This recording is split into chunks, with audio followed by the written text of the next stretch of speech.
আরে খুশি না দোস্ত, ফেসবুকে একটা ভিডিও আপলোড দিতে হবে বুঝছো, কারণ আমার ফ্যান ফলোয়ার যারা আছে সবাই তো আশা নিয়ে বসে রয়েছে। আমি ভিডিওটা আপলোড করলি হ্যাঁ এরা আমার ভিডিওটা দেখবে, লাইক করবে, কমেন্ট করবে, শেয়ার করবে।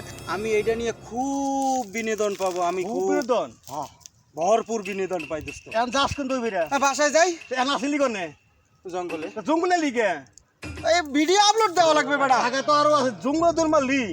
আরে ভিডিও আপলোড দেওয়া লাগবে। তাই তোর সাথে তো মোবাইল আছে, তুই এখানে আপলোড দিতে পারস। হ্যাঁ তোর সাথে মোবাইল আছে না, তুই এখানে আপলোড দে, সমস্যা কি? তোর বাসা ধরা জঙ্গলে ধরবে রে। আরে বন্ধু এইটা তো মনে নাই আসলে। এই খেলবে ওই না ফোন দোস্ত, এই ফেসবুক কন্টেন্ট ক্রিয়েটর হইতে যাইয়া মাথা টাথা সব আউলেই গেছে। এখন মনেও থাকে না এটা যে জঙ্গলে বসে আপলোড করা যায়। এটা আমার একবারে মনে নাই বন্ধু। আয় রে মাথা গেছে। আচ্ছা তুই বিলাল আমি তো চলে গেলাম। হ্যাঁ মাথাও লেগে গেছে। আচ্ছা ঠিক আছে, আমি এখনই আপলোডটা দিতে আসি। আমার ফ্যান ফলোয়ার যারা আছে এরা সবাই আমারে দেখবে, সাপোর্ট করবে, লাইক করবে, শেয়ার করবে, কমেন্ট করবে। হ্যাঁ, এবং সবাই আকাশবাড়ি মাল্টিমিডিয়ার সাথেই থাকবে। সবাই ভালো থাকবেন, সুস্থ থাকবেন। আল্লাহ হাফেজ।